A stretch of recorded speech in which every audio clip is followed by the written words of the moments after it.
Raikov's orders had been not to engage the Sonic soldiers unless they shot first, but I had expected them to open fire as soon as we exited the flagship. Instead, they were milling about the spacious terminal, guns pointed at the tiled floor rather than at us. One individual immediately caught my eye. His striking dark blue feathers and pronounced beak suggested he was of noble lineage. Unlike the others, he was wearing his dress uniform rather than combat gear. I could have sworn I'd seen him in the media, though I couldn't quite place him. Was he some politician or general? If so, what in the stars was he doing out in the field? The human commander followed my gaze, and recognition flashed through his eyes as he spotted the Zanik nobleman. At ease? Ambassador Castle, what is this? The Terran soldiers flanking us struck back at the new orders, relaxing their stance. I stayed in disbelief at Ambassador Castle. Planetary ambassadors were only present at events of major significance, and for most Federation species, they were considered the highest-ranking dignitaries in their government. An ambassador accompanying a security detail to a hostile confrontation. That was simply unheard of. Castle chuckled, a low rumbling sound. You want to get to the Terran embassy, yes? I think my personal security detail will be a sufficient escort. You're not here to stop us? Rykov asked, raising an eyebrow skeptically. Of course not. It is our largest foreign creditor, and also a major trading partner. It would cripple our economy for decades to go to war with you, the ambassador replied. The human shook his head, a smirk on his face. Let me get this straight. You're helping us, not because we're allies, or because the Federation's behavior is unjust, but for money. Exactly. I see why our governments get along so well. A note of amusement punctuated the commander's words. You do realize that the Federation could go to war with you for helping us, don't you? War? With what army? If we leave, the other military species will follow. Gazelle stretched a talon toward me. It seems you've already won over the Chitauri anyways. You've turned the highest-ranking Federation general into your errand boy. My blood burned at the insult, and I raised my plasma rifle at the ambassador's head. Errand boy, I dare you to say that again. Commander Rykov reached over, prying the weapon from my grasp. General, I would appreciate if you didn't shoot our only ally in the Senate. I clenched my teeth, feeling the veins bulge in my neck. Was the commander really taking his side? Assaulting the Zanik ambassador wouldn't be the smartest move, especially while surrounded by his soldiers, but his haughty attitude was insufferable.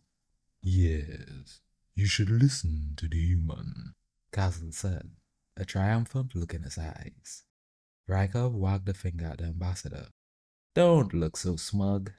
You're out of line too, trying to get under Jatari's skin. The general and I both have a score to settle with a certain someone. He is not my subordinate. Relax. I was just having a bit of fun.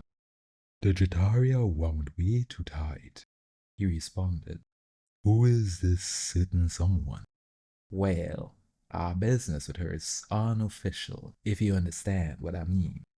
Rykov traced the hand down the barrel of my confiscated rifle, a dark look on his face. We want to track down Speaker Ula. That 𝗧𝗵𝗲. I wasn't too familiar with Zanik profanity, but I believe 𝗧𝗵𝗲 loosely translates to intestine brain. She shouldn't be hard to find. Ula's on the Senate floor as we speak, raising a motion for the Terran Union's removal from the Federation. The Senate is in session now, and you're not there, I grumbled. I had better things to do. Castle looked at me for a moment, then turned his gaze back to the commander. Frankly, I don't know why Ambassador Johnson attended. I guess she likes listening to grandstanding idiots. Rykov laughed. It probably reminds her of home. In all seriousness, though, do you think the motion will pass? Does Ula have the votes? The ambassador hesitated. I don't know. There's a lot of representatives on the fence, but your attack on the capital probably tips the scales in the speaker's favor. Our attack? The Federation fired the first shots, the commander protested. It doesn't matter. That's not how 𝗧𝗵𝗲 will tell it. 𝗧𝗵𝗲 glanced at his holopod, avoiding the human's gaze. Enough chit-chat. We should start off toward the embassy. Rykov nodded and handed me back my firearm. Our posse trailed behind the 𝗧𝗵𝗲 security detail as we exited the spaceport in a brisk fashion.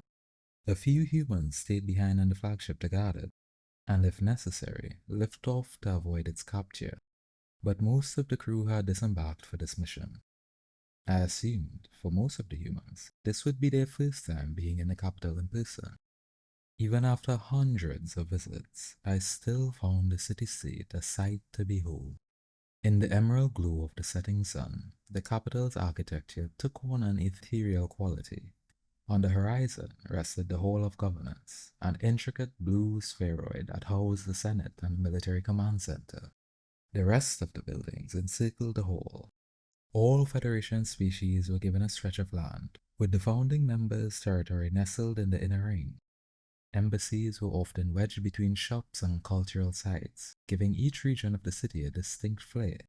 The Terrans Corner was famed for its street vendors and nightlife, but today, the market stalls were abandoned. A crowd of non-human protesters, numbering in the thousands, packed the streets. The mob seemed agitated. Barricades lined the avenue to thwart their advance on the embassy. A wall of human police camped behind the barriers, pushing back any demonstrators who tried to cross the threshold. I say police in quotation marks because they were dressed head to toe in black combat gear, an outfit identical to that of a Terran soldier. The only path to the embassy was through the throng, and a few of the protesters had already noticed our presence. A group of them splintered off and charged towards us, wielding blunt weapons and makeshift projectiles. It was evident that we needed to get the demonstrators out of our way, or they would overwhelm us with sheer numbers. The same thought must have crossed Ambassador 𝗧𝗵𝗲's mind, because with a whistle, he signaled for his men to drop into a firing position. The 𝗧𝗵𝗲 soldiers found a target, talons hovering over their trigger. "Stop! What is wrong with you people?" Rykov shrieked, sounding almost hysterical. I offered him a sympathetic smile.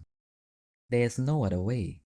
Ambassador 𝗧𝗵𝗲 gestured agreement, looking baffled by the human's outburst. The commander wordlessly removed the silencer from his rifle, paying no mind to the approaching civilians. He aimed the barrel at the sky and fired 3 times in quick succession. I winced at the unmistakable ear-splitting pops. The protesters, descending on our position, scrambled backward, and I heard screams from the crowd.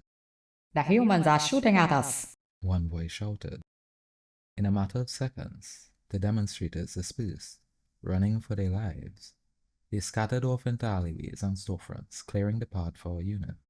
Commander Rykov sighed, lowering his weapon. "There is always another way." A knot of shame settled in my stomach. If not for the commander, I would have stood by and watched a needless civilian massacre. Speaker 𝗧𝗵𝗲 really could not have been more wrong about his species. That much was obvious. The humans had no desire for death, and their first thought was always towards limiting casualties. Whatever bloodshed littered their history, they had changed.